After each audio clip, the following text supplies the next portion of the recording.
문제마다 유형이 있어요. 그 유형에 관련된 것도 저희가 이제 경시를 시작하면 선생님들과 함께 연수를 통해서 이런 문제는 주로 이런 해결 방법을 쓰시면 쉽게 아이들 이해시킬 수 있어요 라고 제가 연수를 하도록 하겠습니다. 성별 경시를 저희가 볼 거예요. 경시가 굉장히 많죠? 경시가 제가 하는 경시는 올해 이제 제가 이제 경시 일정표를 받았는데 모르는 것도 많이 생겼어요. 여기저기서 각 대학에서 이게 돈이 되니까 사실 연세연대에서도 하고 고대에서도 하고 성대가 돈을 워낙 버니까. 왜냐면 성대 같은 경우도 자기네가 문제를 내거나 하는 건 아니에요. 학교만 빌려주고 이름만 빌려줬지. 그러다 보니까 이제 고대에서도 진행을 하고 서울교대에서도 했는데 서울교대는 작년에 문제가 많아서 올해 어떻게 될지 모르겠어요. 근데 서울교대 시험도 전국 시험이에요. 어머님들이 보셔도 좋을 것 같거든요. 과학은 학교 거보다는 얘네가 이 학교에서 배운 과학적 지식을 어떻게 활용하는지를 많이 보는 시험이더라고요. 좋은 것 같아요. 저는 이것도 도전해보시면 좋을 것 같고, 일단 우리가 주로 생각하는 시험이 성균관대학교가 한일교육하고 같이 하는 성대경시라는 거죠. 이게 정기는 홀수번, 하반기는 짝수번에서 올해가 이제 35, 36회를 맞이하는 거예요. 되게 오래됐죠. 그쵸? 되게 오래된 시험이고요. 역사도 있고 전통이 있어요. 옛날 시험 문제가요. 5년 전에는 굉장히 5년 전? 15년 전부터 5년 전? 저는 이때 이제 지도를 많이 했으니까 너무 시험 문제가 어려웠어요.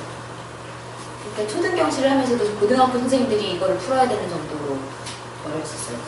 이거 도대체 얘네들이 왜 이런 문제를 해야 되지? 이럴 정도로 문제가 어려웠었는데 그때는 학교 시험도 있었고요.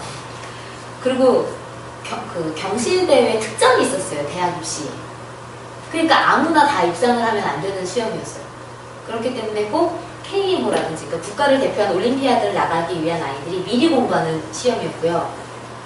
경시대회에 나가서 입상한 애들이 과학고라든지 영재고등학교에 혜택을 받는 시험이었기 때문에 굉장히 많은 사람들이 했었어요. 그러니까 그 중에 선발하기 위해서 되게 어려웠고 선행이 적어도 3년은 배워야지만 문제를 풀 수 있는 것들이었어요. 사실 지금도 선행을 알면 굉장히 쉽게 문제를 풀 수 있어요. 하지만 선행이 안 되어도 순차적으로 문제를 풀면 다 풀 수 있어요. 예전과 달라진 점은 그거예요. 예전에는 초등학교 6학년 시험 문제에 쌓인 삼각함수를 알아야만 풀 수 있는 문제도 나왔었어요. 근데 지금은 그럴 수가 없어요. 절대로. 그러니까 중학교 1학년들은 삼각함수를 아직 배우지도 않고 피타고라스도 안 배우거든요. 근데 알면 쉽게 풀 수 있어요. 하지만 몰라도 풀 수 있게끔 문제가 나왔고요. 초등학생 같은 경우도 솔직히 2학년 1학기 초반에는 곱셈이 나오면 안 되죠. 학교 가자마자 곱셈을 배우는 건 아니거든요. 1학년 때 두고 다닐 때니까 곱셈을 알면 계산 과정이 확 주니까 쉽죠. 다 원리를 알고 있다. 덧셈으로 충분할 수 있어요. 2 곱하기 9, 2를 9번 더하면 되잖아요. 근데 곱셈의 원리를 알아서 2를 9번 더 해야겠네? 특히 띠 문제에서 10cm짜리 6개를 붙이면 10을 6번 더해도 되잖아요. 10 곱하기 6가 훨씬 쉽죠. 이런 걸 알면 수월해지긴 하나 몰라도 상관없는 문제들이 주로 나오게 되었어요. 성대경시가 이제. 그리고 유일하게 대상이 초등학교 1학년부터 다 볼 수 있어요. 중3까지. 대부분의 경시는 고학년부터 보죠. KMC 같은 경우도 저희가 이제 고학년이 되면 봐야 되는 시험이 이제 성대보다는 KMC를 보는데 그런 건 4학년부터 보거나 주로 경시가 3학년부터 봐요. 근데 1학년부터 볼 수 있는 유일한 시험이에요. 그래서 의미가 있죠. 서울교대 경시도 서울교대는 경시란 말을 아직 학년평가인데 창의사고력 평가인데 그거는 3학년부터 봐요. 근데 이제 유일하게 대상 학년 1학년부터이기 때문에 너무 우리가 그래도 너무나도 좋은 경시인 거죠. 출제 범위는 3월까지 배우는 거예요. 2학년이면 1학년 전범위하고 2학년 3월까지 배우는 거. 3학년이면 1학년, 2학년 전범위에 3학년 3월까지 배운 것만 나올 수 있어요. 그럼에도 불구하고 2학기 것들이 불쑥 나오죠. 나눗셈의 개념이 물어보는 문제들도 있는데 몰라도 뺄셈으로 해결할 수 있어요. 알면 쉽겠죠. 그런 게 있고요. 출제 성향을 보면요. 선생님 경시인데 교과서 문제가 나올까요? 교과서의 개념이 필요하죠. 그 개념은 완벽하게 우리 친구들이 숙지가 되어 있다는 가정하에 문제 낸 거예요. 그래서 개념을 물어보는 문제보다는 그걸 활용하고 응용하고 문제 해결력을 측정하는 시험이에요. 얘네가 이 개념을 다 알고 있다고 가정을 하고 이 문제를 풀기 위해서 어떤 개념을 끄집어내고 어떤 방법으로 문제 해결 전략을 세울 수 있을까, 그거를 물어보는 시험이기 때문에 우리가 충분히 해볼 만하다는 거예요. 이게 생뚱맞게 계산력을 강화하는 문제 시험이라고 했죠. 얘네가 이런 어려운 문제를, 복잡한 연산을 잘 해결하는 문제인지 이런 문제라면 저희 안 했을 거예요. 근데 문제 해결 전략을 측정하는 시험이에요. 성대경시 자체는 뭐 자기가 배운 학년까지, 그건 학교에서 수학은 교육 받잖아요. 그쵸? 학교에서 배운 개념을 가지고 어떤 전략으로 어떻게 해결할까, 그 방법을 세우는 건데 그건 우리가 강하잖아요. 그쵸? 우리가 강하기 때문에 충분히 가능하고, 그리고 배점이 높은 문제가 대부분 도형이라는 것도 우리한테 굉장히 큰 메리트죠. 이제 그렇게 되는 거고, 이제 우리가 한 가지 추가해야 될 거는, 얘네들은 자기들도 모르게 논리력이 향상되어 있어요. 우리 아이들은 구체물을 통해서 순차적으로 뭔가를 해결해보고, 사고를 우리 키즈 사고를 통해서, 닥터 사고를 통해서 독특한 나만의 문제 해결 전략도 충분히 많이 세워갔던 친구들이에요. 다만 그걸 수학으로 이제 끌고 오면 돼요. 구체물로 직접 활동했던 걸 지능으로 끌고 있는 거고요. 사고, 보드게임을 통해서 내가 해왔던 그런 전략적인 것들을 지면 수학적 문제 해결 상황으로만 끌고 와주면 돼요. 그리고 그 연결만 해주면 돼요. 얘네들은 충분히 사고력이 발달되어 있고 문제 해결 능력이 뛰어난 아이들이니 그거를 수학적인 상황, 수학의 문제 해결 상황으로만 연결시켜주면 돼요. 다르지 않아요. 얘네가 흥미는 떨어지겠죠. 사실 보드게임 미련 잡다가 문제를 풀면서 창의력을 폭발시키기가 처음엔 어려울 건데, 이런 어려운 문제를 하나씩 성취해갈 때마다 애들이 느껴지는 그 성취감, 그쵸? 그걸 애들이 계속 맛보면 어떻겠어요, 선생님? 계속 하고 싶은 생각이 들 수밖에 없는 거죠. 그러니까 이제 우리는 출제 성향이 논리적인 문제 굉장히 쉽진 않아요. 사실 얘네들이 논리력이 쌓여 있는데 그거를 조금 정리해 주는 거, 그거가 사실 쉽진 않죠, 어린아이들이. 왜냐면 얘네들은 표현도 똑부러지지 못하는데, 그래서 뭘 생각하고 뭘 생각 못하는지도 파악하기가 어려우니, 선생님들은 그래도 현장에서 아이들 많이 보셨잖아요. 그럼 얘가 아해도 이거 무슨 말인지 알아들을 수 있으시잖아요. 그죠? 그러면 이거는 이렇게 얘기하면 돼, 이건 이렇게 정리하면 돼, 이건 이렇게 해결하면 돼 라는 거를 수업 시간에도 계속 조금씩 노출해 주시면 얘네들이 경시를 지도하는데 그렇게 어려움이 없을 것 같아요. 우리가 수학을 저도 이제 닥터 수학을 보면 주로 구체물 중심이다 보니까 재밌어요. 근데 놀이라고 생각해요. 그리고 또 하나, 엄마나 선생님도 이 구체물 잘 회전 못했다고 혼내는 사람이 없죠. 그 애들이 왜 문제 해결 문제를 싫어하게 해요? 엄마가 화내요. 문제집에서 틀려가지고 오면 화내고, 학교에서 이제 시험은 없어졌지만 학교에서 이제 프린트물을 풀려갖고 오잖아요. 채점해갖고 오는데 학교에서 하는 수학 문제가 지면활동으로 된 수학 문제들이잖아요. 근데 그거는 틀리면 엄마가 난리가 나는 거잖아요. 왜 틀렸냐, 왜 실수하냐, 그다음에 계속 똑같은 문제도 풀리고 막 이러니까 성취에 대해서 압박을 받으면 싫어지는 거예요. 그때부터 얘네들은 그건 공부해요. 영어도 똑같아요. DVD를 보고 놀면서 영어를 하는 학원이 좋대요. 왜 그렇대요? 걔네들은 스트레스를 없이 말도 편하게 할 수 있어요. 근데 이제 테스트가 있는 영어 학원에서는 말 한마디 잘못하면 자꾸 평가를 받잖아요. 애들 위축돼요. 그래서 모든 공부는 아이가 공부인 줄 모르고 하는 게 최고라고 하는데 말이 쉽죠, 그게. 선생님 입장도 그렇고 엄마 입장도 똑같아요. 성적 올리려고 학원을 보내는데 즐겁게만 다니면 괜히 공부 안 하는 것 같단 말이에요. 근데 여기는 구체물로 하다 보니까 학교에서 시험의 평가 항목이 아니잖아요. 학교에서는 이건 선생님, 이거 뭐야, 우리 소마큐브 이거 학교에서도 하고 고등학교 때 다 놀이로 해요. 애들 막 우유과국 만들어갖고 붙여가지고 만들게 하고 이러니까 이 놀이란 말이에요. 그리고 엄마들도 구체물 가지고는 고학년 때는 어차피 엄마가 참견하려고 해도 참견이 안 되니까 뭐 싹히나무 나온 이 시점에서 버려지는 거고, 저학년 때는 학교에서 안 하기 때문에 우리는 자유로워요. 그러니까 이게 놀이라고 생각하고 놀이학원에 왔는데 어느 날인가부터 나에게 굉장히 어려운 문제를 제시해주면서 풀으라고 하면 아이들이 처음에는 어떨까요? 믿었던 우리 예쁘고 착한 선생님이 변했어요 라고 생각할 수도 있어요. 근데 그거를 선생님들이 그동안 우리가 보드게임에서 했던 거, 그동안 우리가 구체를 통해서 했던 거를 그냥 똑같이 하는 거야, 너네는 생각하는 방법은 똑같아 라고 잘 인도해 주시면 그렇게 애들이 힘들어하는 거 안 보면서도 선생님들이 지도하실 수 있으세요. 다만 이제 병시라는 성과는 반드시 나와야 한다는 그런 마음의 짐은 조금 안고 계셔야 돼요.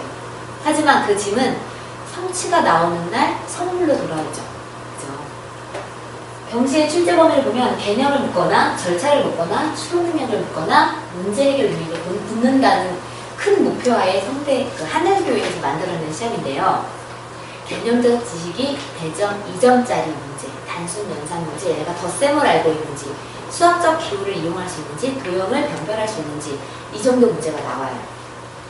그리고 절차적 지식은 얘네들이 어떤 식을 세우는 과정을 통해서 적절하게 식을 세웠으면 그걸 순서대로 차례대로 풀어낼 수 있는 능력이 있는지 물어봐요. 그러니까 이게 자전거야 라고 물어봐주는 가르쳐주는 게 이제 개념이었잖아요. 그러면 이 자전거를 어디에서 탈 수 있는 자전거로 만들려고 한데 그러면 우리가 뭐부터 해야 돼? 라고 애들한테 하나씩 그럼 일단 노면 상태가 어떠면 바퀴도 바뀌어야 되고요. 오래 타야 되면 안장도 좀 바뀌어야 되고 애들이 이거 순차적으로 다 얘기를 해야 될 거 아니에요. 그걸 종합해서 그러면 뭐부터 하자라고 단계를 세우고 문제를 해결해내는 게 절차적 지식인데 이 절차적 지식을 묻는 게 가장 포인트예요. 지금 내가 알고 있는 수학적 지식이 되게 많은데 초등학교 1학년이 많아봐야 얼마나 많겠냐면은 그 지식들 중에서 필요한 지식을 선별하고 식을 세우는 게 되게 생각보다 쉽진 않아요. 아이들은. 이제 그걸 선생님들이 옆에서 도와주시면 되는 거죠. 선생님들이 다 풀어주시면 애도 절대 실력이 늘지 않아요. 않고 도와주시는 거예요. 그냥 애들이 힘들어하는 거면 그거 하나만 더 생각해봐. 이런 것도 있어. 이 정도로만 도와주셔도 아이들이 직접 해결해내야 성취가 높아진다는 거. 추론 능력이 하이라이트죠. 추론 능력은 대부분 어디서 많이 나올까요, 형식은? 패턴, 규칙. 애들한테 언어적 추론을 물어보는 건 수학에서 수학 정식이기 때문에 나오지 않아요. 그러니까 우리는 시험의 특징을 잘 알고 그걸 준비시켜주면 돼요. 목적이 있는 시험이라고 제가 계속 논의에 강조하는데 목적이 있는 시험은 반드시 뭐가 있는 거예요? 범위가 있어요. 성향이라는 게 있어요. 어떤 문제가 어떻게 나올 거고 어떤 배점을 가질 거고 이런 특징들이 있는데 그 특징을 알고 그것만 준비하면 돼요. 그렇지 않아요, 선생님? 우리 수학 경시에서 필요한 독해력만 있으면 되지 이 독해력을 내가 향상시키기 위해서 막 문학책을 갖다 놓고 가르칠 필요도 없고요. 그죠? 반드시 그 시험에 필요한 지식만 애들한테 알려주면 돼요. 그래서 이런 얘기 있잖아요. 공부 잘하는 애들은 저 별로 좋아하지 않지만 강현숙 변호사가 공부할 때 그 얘기를 했대잖아요. 자기 아들한테 뭐 이렇게 많이 하냐고. 범위 안에 있는 것만 다 해. 범위 안에서 내가 모르는 걸 없애야지 굳이 그 범위 밖에 있는 걸 심화할 필요도 없어요. 우리가 사고력을 하루아침에 길러줄 수는 없고 키스닥터에서 2년, 1년 이렇게 교육을 하면 저절로 생긴 사고력이고요. 저절로 생긴 심화 사고력인데 그걸 가지고 딱 얘네들이 출제 영역이라고 정해놓은 이 틀 안에 있는 것만 트레이닝을 조금 시켜주면 돼요. 굳이 얘네들한테 그래 문제를 이해하려면 언어력에도 수반이 되어야 돼. 그러니까 난 얘네들한테 독해력을 좀 지도해줘야지 문학책을 갖다 놓고 출제자 일도 이러실 필요도 전혀 없고요. 딱 시험에 있는 것만 시험 유형만 시험에서 필요로 하는 사고력만 우리가 조금 더 지도해주면 돼요. 성과만 조금 나올 수 있게.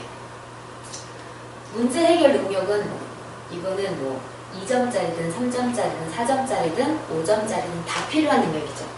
이 문제 해결 능력은 저는 우리 키즈닥터에게 당연히 돋보일 거라고 믿어요.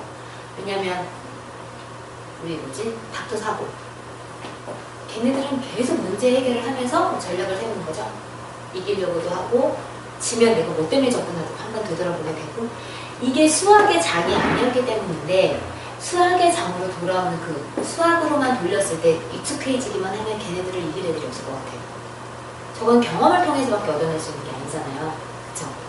우리 아이들이 굉장히 유리한데 다만 한 가지 정리하는 거 문제를 이해하는 그 언어적인 능력은 우리의 몫은 아니었으나 우리가 우리의 사고력을 잘 발현시키고 있으니 그거를 보여주기 위해서 우리가 조금 더 노력을 하자는 거예요. 그동안 계속 열심히 해왔는데 이 부족한 2% 때문에 그 공이 다 다른 데로 가고 있잖아요. 가장 어려운 건 다 우리가 하고 있는데 정리해서 표현되는 능력 이것만 조금 지도해주면 저희는 정말 무서울 게 없는 것이죠. 그렇죠? 그리고 우리는 그걸 해줌으로써 얘네들이 완성되잖아요. 그렇죠? 조금 부족했던 게 완성이 되면 우리도 뿌듯하고 우리도 정말 좋을 것 같아요. 우리 입장에서도 굉장히 내 스스로가 나 진짜 좋은 회사에 다니는구나. 단지 아이들한테 돈을 벌는 것이 아니라 얘네들의 인생에도 얘네들 세상을 한 번씩 바꿔줄 수 있는 다음 되게 중요한 사람이구나라는 걸 깨달는 순간이 반드시 오거든요. 저는 지금 여기 선생님들은 아이들을 가르치는 직업을 갖고 있거나 강사라는 직업을 가진 선생님들 보면 대부분 다 오지랖이 넓어요. 그렇지 않아요? 저 대표적인데요. 저 같은 경우도 주변에 누가 어렵다고 하면 그거를 못 참아요. 같이 들어가서 꼭 개입을 해요. 근데 아마 선생님들도 그러신 성향이 짙으신 분들이 이런 일을 하실 거예요. 이 아이가 잘 됐으면 좋겠고. 단지 할 일이 없으니까 한다 하시는 분들 오래 못 하세요. 그리고 지금 이 연수를 듣고 계시지도 않으실 거예요. 아이들이 발전되는 게 좋고 그걸 통해서 나가 직업적인 사명감도 느끼고 그렇지 않으세요? 그러신 선생님들이 지금 이 연수를 보고 계실 텐데 저도 그래요. 굳이 애도 있고 할 일도 많은데 굳이 이렇게 현장에서 제가 막 선생님들 얘기도 막 듣고 내가 이런 일도 막 벌리고 하는 이유 중에 하나가 아이들의 인생에 중요한 사람이 되고 싶다는 욕심도 있고요. 또 하나 이 키즈닥터 프로그램이 너무 좋은 걸 아는데 그 부족한 2% 때문에 이 전체가 다 흐려지는 일이 생기면 안 될 것 같다는 안타까움도 있고요. 성격적으로도 개입하는 걸 좋아해요. 그래서 내가 개입되는 일이 잘 되면 너무너무 좋겠어요. 그래서 되게 저는 열심히 하는 편인데 여기 지금 계신 선생님들 또한 마찬가지실 거라는 거예요. 경시를 하겠다고 마음먹으신 선생님들도 원장님이 월급을 더 주실 수도 있으시겠지만 그렇지 않고 자발적으로 참여하시는 선생님들은 내가 가르치는 애들 이것만 조금 내가 도와주면 훨씬 좋아질 수 있는데라는 생각이 더 크실 거라고. 그쵸? 그러니까 오래 계신 선생님들도 이 직업이 나한테 딱 천직이라고 생각하시는 선생님들도 저랑 비슷한 성향이실 텐데 그런 선생님들은 경시를 통해서 성취를 느끼시잖아요? 그럼 정말 뿌듯하실 거예요. 그 자체만으로도 되게 난 일이 참 좋아라는 생각이 저절로 드실 거라서 그리고 그렇게 만드시는 것도 선생님들 본인이세요. 내가 내 일에서 행복을 찾는 것도 내 몫이잖아요. 원장님이 주는 게 아니잖아요. 그렇죠? 그러려면 저는 이 경시가 진짜 딱인 것 같아요. 선생님들이 아주 작은 노력만 해주셔도 그 결과는 되게 크거든요. 문항도 30문제예요. 그럼 생각해보세요. 1학년이 30문제 푸는 게 쉬울까요? 이 연습 없이 얘 사고력이 너무 좋아. 너 나갔다 와봐. 걔가 30문항을 1시간 반 동안 앉아서 풀 수 없어요. 말이 쉬는 시간이 이제 90분인데 10분 전, 20분 전에 입실이에요. 그럼 10분 전에 엄마들이 다 빠져요. 그러면 100분간 내가 혼자 앉아있어요. 완전 하는 거죠. 쉬운 일 아니에요. 이 자체만으로도 얘는 시험장에만 갔다 와도 얘는 성장을 한다는 거예요. 그쵸? 그럼 처음에는 막 설사하는 애도 있고요. 우는 애도 있어서 방송을 막 부르는 애도 있어요. 누가 오늘 오시라고. 그런 과정을 겪다가 보면 나도 되게 떨렸는데 나만 떨리는 게 아니고 저렇게 우는 애도 있네? 이걸 보는 아이들도 성장을 하고 울어서 밖에 나온 애는 나 좀만 참을 걸. 다음에는 다 해야지. 뭐 이런 마음을 갖는 친구들은 그만큼 성장을 할 거라는 거죠. 그쵸? 어려워요. 뭐가 어렵냐면요. 제가 봤을 때 가장 어려운 게 답안지 체크하는 거예요. 이거는 사고력이 있던가 없던가랑 관계없이 꼼꼼한 아이들이 잘하더라고요. 우리 애기는 막 32번까지 칠해갖고 뭐 어떨 때는 20번에 끝난 적도 있대요.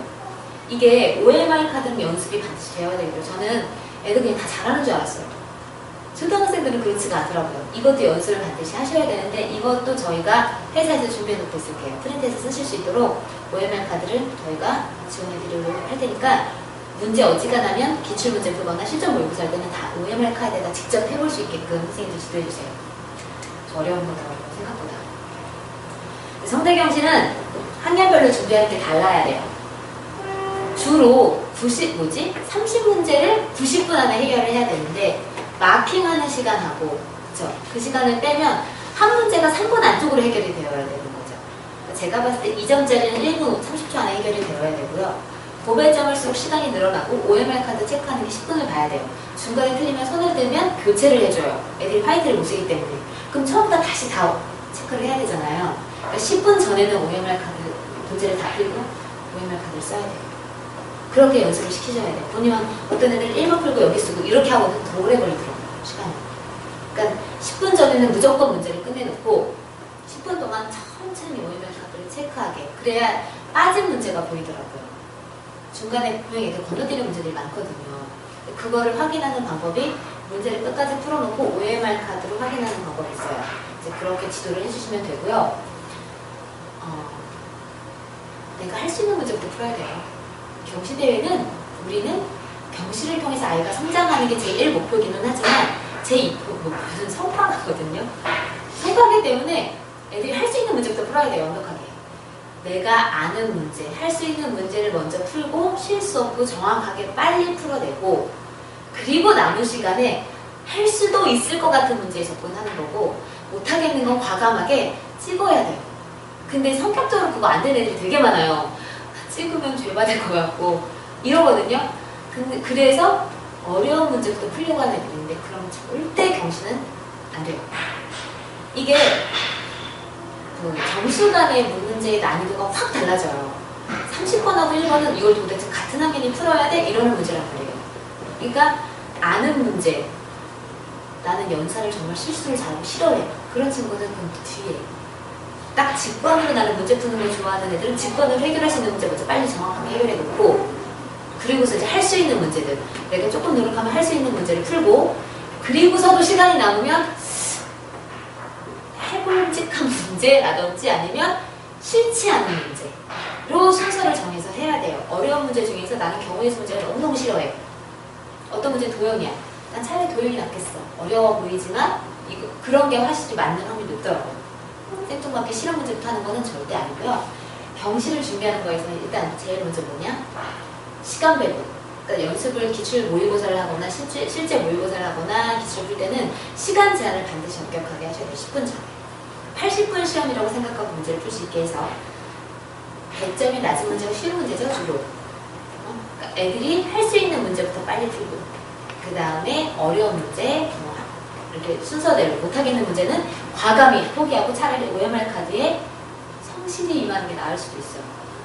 그런 거고요. 이게 전체적인 거 그렇게 준비하면 되고 1, 2학년은요 문제를 이해하는 능력을 키워주는 거 그다음에 자신감. 이게 어렵지만 너희들은 할 수 있고 어렵지만 반드시 너는 잘할 수 있어 라는 그 마인드가 되게 중요해요. 사실 1학년 경시는 그렇게 어렵지가 않아요. 1학년 애들 진짜 선생님들이요 경시대회 문제 가지고 와서 애들한테 이렇게 읽어주잖아요. 걔는 다 풀 수 있는 문제들이에요. 근데 시험장에 가서 애들이 떨리고요.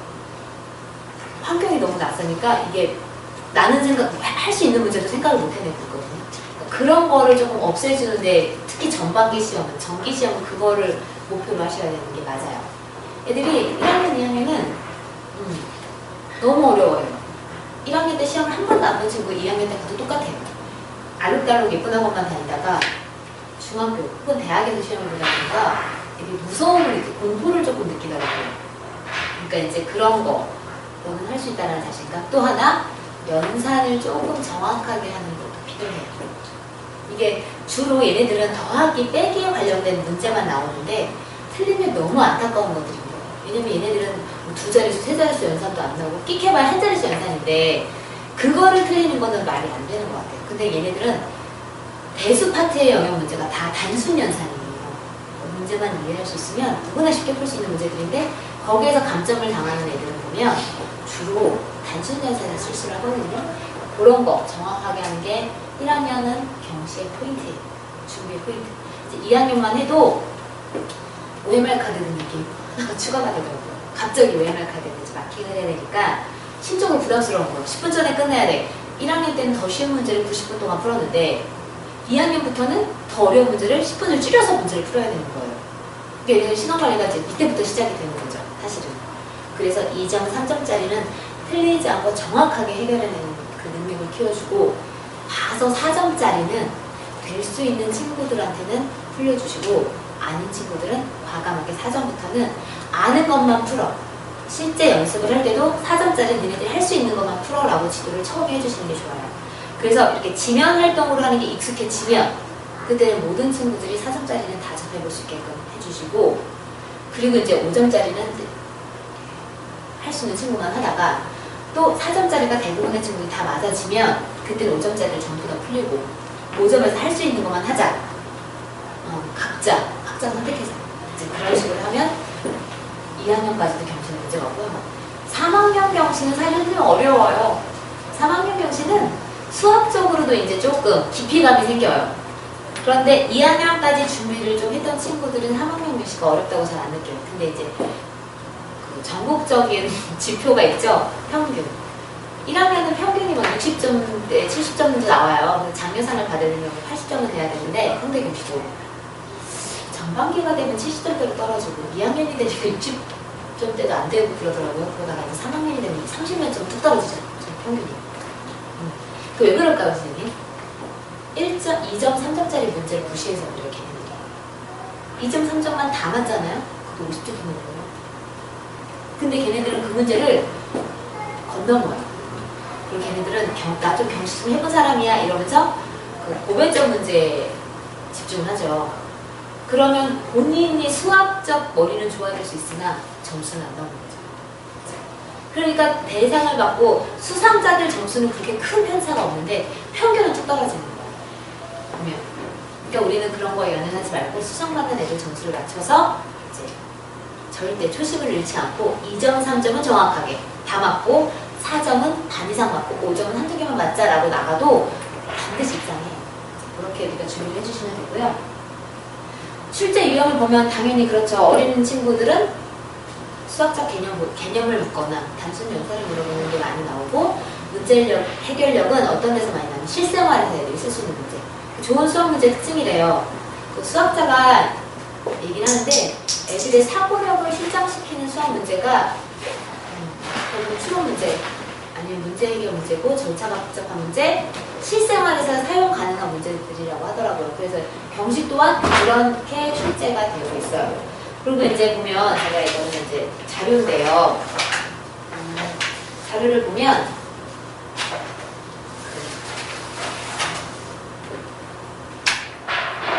2점, 3점짜리는 당연히 쉬운 문제죠. 비교적 생각을 조금 덜 해도 되고 계산만 하면 되는 거고요. 득점이 높은 문제는 대부분 추론, 문제 해결 문제가 주로 도형, 패턴, 규칙, 우리가 많이 가르쳤던 영역이 고배점 문제니까 우리는 그러니까 저배점 문제에 조금 집중해 주실 필요가 있고요. 기출을 보면요. 최근 3년 동안 문항당 평균 정답률이 50%예요. 그러니까 반은 맞고 반은 틀리는 건데 왜 그러면 경시를 나오는 애들은 그래도 좀 한다는 애들이 나오는데도 반밖에 못 맞는 그런 문제들이에요. 그러니까 얘가 똑똑하다고 다 맞을 수 있는 게 아니에요. 그죠? 얘가 엄마들이 수학 잘하는 애들이 기준은요. 연산 잘하는 애들이에요. 주변에도 있어요. 우리 수학, 중학교 수학을 하는데 2학년인데 초등학교 2학년인데 저도 깜짝 놀랐어요. 이해가 되냐고. 애가 그 외심, 내심 이런 걸 다 이해하냐고 물어봤더니 그게 뭐야? 이러는 거예요. 그러니까 걔는 뭐 하는 거냐면 구멍 같은 데서 중학교 연산을 끌어가 타고 있는 거예요, 지금. 그러니까 얘는 중학교 수학을 한다고 생각. 이게 그 엄마만 그러니까 일반적인 엄마들의 생각이에요. 그 일반 학습지에서 얘 레벨이 나는 그 수학을 하고 있다고 생각하는 거야. 그건 다 뭐냐면 연산이거든요. 연산이 쓸데없다, 필요 없다가 아니라 제 학년 것만 잘하면 돼요. 경시도 하면 돼요. 1학년에 덧셈만 진짜 잘하면 되고요. 2학년 때 곱셈만 진짜 잘하면 되고요. 3학년 때 나눗셈이 들어가는 거거든요. 그것만 잘하면 되지 그 이상은 필요 없어요. 그런데 내가 잘한다고 생각하는 수학 능력과 여기에서 측정하는 수학 능력은 다르기 때문에 정답률이 50%입니다. 보면 2점짜리는 한 70%는 다 맞아요. 70%가 맞고요. 여기 30%는 누구겠어요? 연산 문제들도 틀린 애들은 거의 실수라고 보는 거죠. 그래서 제가 2점짜리도 완벽하게 실수 없이 만들어야 쉬운 얘기는 아니에요. 3점짜리 같은 경우는 50%가 맞고 4점짜리부터 툭툭 떨어져서 20%, 5점짜리는 사실 10%밖에 못 맞는 거예요. 그러니까 잘하는 10%만 맞는 애들 거를 굳이 처음 시작하는 우리가 목표를 할 필요는 없죠. 저는 4점짜리를 목표로 1년을 보셔도 된다고 생각해요. 얘네들이 4점짜리만 풀어내도 1년 가르쳐서 4점짜리만 어렵지 않게 풀어내도 우리 정말 열심히 잘한 거거든요. 선생님도 그 정도로 눈높이를 두시고 지도하시면 돼요. 물론 이게 쉬운 거는 아니죠. 아닌데 2점, 3점은 다 맞고 4점짜리는 그래도 한 7, 80% 맞는다라는 목표를 가지고 올해 1년을 준비하시면 원해도 좋은 일이 있을 거고 학부형들께도 좋은 성과를 거두는 거예요. 그러면 이제 이것으로 이제 경시가 어떤 건지에 대한 결론을 말씀드렸고 좀 쉬었다가 이제 기출문제를 풀어보도록 하겠습니다.